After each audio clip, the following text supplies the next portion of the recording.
ఏమైంది? చికెన్ తింటుంటే గొంతులో ఎక్కింది. అవునా? ఎప్పుడు జరిగింది? ఇందాక ఇట్లా పడంగా బట్టి తీసుకొచ్చి. ఓకే, దీన్ని మనము గొంతులో ఏదైనా తిన్నప్పుడు మనకి శ్వాస తీసుకునే నాళంలో ఏదైనా ఎక్కడం వల్ల మనకి శ్వాస ఇబ్బంది అనేది వస్తుంది. సో దీన్ని మనం చోకింగ్ అంటాము. సో మన ఇంటి దగ్గర ఒక ఫస్ట్ ఎయిడ్ లాగా మనం చేసుకుంటే పేషెంట్ని మనం సర్వైవ్ చేయొచ్చు. ఏదైనా మనము ఇంటి దగ్గర ఈ ఎమర్జెన్సీ ప్రొసీజర్ చేసేటప్పుడు 108 కానీ లేదా అంబులెన్స్ కానీ కాల్ చేసి మనం ఈ ప్రొసీజర్ని స్టార్ట్ చేస్తే మంచిది. సో ఫస్ట్ ఆ ప్రొసీజర్ ఎలా అనేది మీకు ఎక్స్ప్లెయిన్ చేస్తాను. ఫస్ట్ పేషెంట్ని ఫార్వర్డ్ బెండింగ్ చేసేసుకునేది.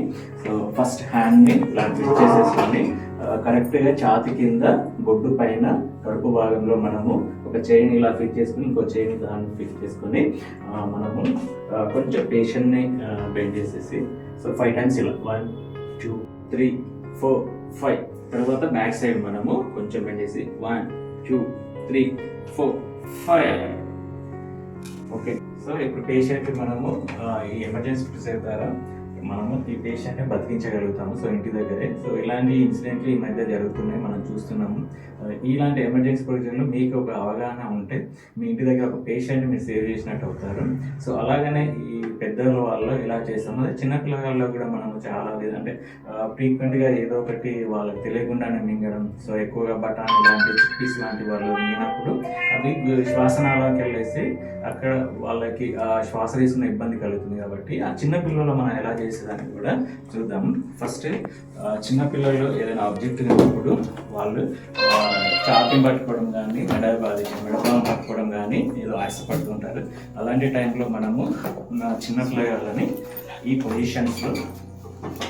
పొజిషన్లో తీసుకొని సో వెనకాల బ్లో ఇచ్చుకోవాలి. సేమ్ 1 2 3 4 5. తర్వాతకి పేషెంట్ పాపని చిన్నపిల్లగాలని సో ఈ విధంగా పడుకోబెట్టేసి నిప్పిల్స్ కింది భాగంలో ఛాతి మధ్య భాగంలో మనము ప్రెస్ చేయాల్సి ఉంటుంది చిన్నపిల్లగాళ్ళు. సో కొంచెం ఇన్ఫాక్ట్ చిల్డ్రన్స్లో అయితేనే 1 హ్యాండ్ తోటి లేదా 2 years బిలో ఉన్న వాళ్ళు అయితే 2 fingers తోటి మనము ప్రెస్ చేస్తూ ఉండాలి. సో మళ్ళీ మనకి రివర్స్ మోషన్స్ గ్లో ఇస్తూ ఉండాలి. అలాగా మనము 3 cycles చేసుకుంటూ ఉంటే ఖచ్చితంగా ఒక ఆబ్జెక్ట్ వచ్చే ఛాన్స్ ఉంటుంది. ఒకవేళ మనకి ఆబ్జెక్ట్ రాకుండా పేషెంట్ ఒకవేళ చిల్డ్రన్ అంటే పాప కానీ లేదా బాబు కానీ ఒకవేళ అన్కాన్షియస్లో ఉంటే వెంటనే మనము 108 కాల్ చేయడం లేదా హాస్పిటల్ తీసుకెళ్ళడం. సో హాస్పిటల్ తీసుకెళ్ళేటప్పుడు కూడా బేబీని మనము కంఫర్ట్ పొజిషన్స్లోకి ఇలా మనకి గొంతులో ఏదైనా ఉన్నప్పుడు ఇది ఒక సైడ్కి మనము పెట్టుకొని ఒక సైడ్ ఉండే వైపుగా సో మనము పాపను ఎత్తుకొని ఆ పొజిషన్లోనే హాస్పిటల్ తీసుకెళ్ళడం అనేది చాలా ఇంపార్టెంట్. సో ఇలాగ మనం తీసుకెళ్తే ఆ పేషెంట్ అంటే మన హాస్పిటల్కి వెళ్ళే వరకు సర్వైవ్ అయిపోయి అక్కడికి వెళ్ళిన తర్వాత మనము హాస్పిటల్ చేసే ప్రొసీజర్స్ అక్కడ మనం ఇంట్యుబేషన్ కానీ లేదంటే ఎమర్జెన్సీ ప్రొసీజర్స్తో మనం చేసేసి ఆ ఫారిన్ ఆబ్జెక్ట్ తీసేసి మనము ఆ చిన్నపిల్లగాళ్ళని మనం దర్శించుకునే ఛాన్సెస్ ఉంటుంది. సో మళ్ళీ ఒకసారి చెప్తాను. సో చిన్నపిల్లల్లో ఫస్ట్ మనకి ఫారిన్ ఆబ్జెక్ట్ ఉన్నప్పుడు ఆయాసపడ్డప్పుడు ఫస్ట్ బేబీని ఇలా చేతిలో ఉంచేసి సో కొంచెం బెండ్ చేసేసి ఫార్వర్డ్ బ్లోస్ ఇచ్చుకొని ఉండాలి 5 times. మళ్ళీ తర్వాత ఇలా పడుకోబెట్టేసి 2 nipples కింద చెస్ట్ మధ్య భాగంలో 2 years బిలో అయితే 2 hands తోటి ఇలా ప్రెస్ చేస్తూ ఉండాలి. లేదు పెద్దవాళ్ళు 5 years అలా చిల్డ్రన్స్ అయితే 1 hands తోటి మనం ఇలా ప్రెస్ చేస్తూ ఉండాలి. నెక్స్ట్ సేమ్ ఇలానే బేబీని తిప్పుతూ మళ్ళీ బ్లోస్ ఇచ్చుకుంటూ ఉండాలి.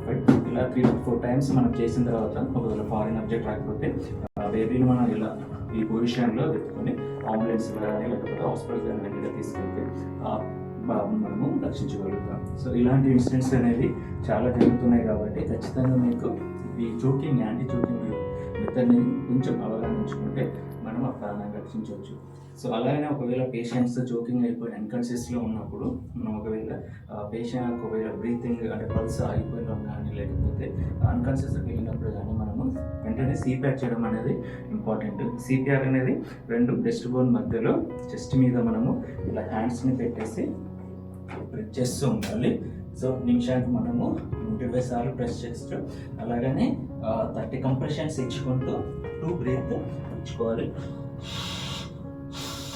అలాగే 30 కంప్రెషన్స్ అండ్ 2 బ్రీత్. సో ఇలా సిపిఆర్ చేసుకుంటూ మనము 108 కానీ లేదా ఎమర్జెన్సీ కాల్ చేసుకోవాలి. ఎమర్జెన్సీ నెంబర్ కాల్ చేసి మనము అంబులెన్స్ వచ్చినప్పుడు మనం హాస్పిటల్కి వెళ్ళడం, సో అలాంటివి చేయడం వల్ల ఆ పేషెంట్ని ఆ టైంలో మనము సర్వైవ్ చేయగలిగితే ఆ పేషెంట్ బతకగలిగే ఛాన్స్ ఉంటుంది.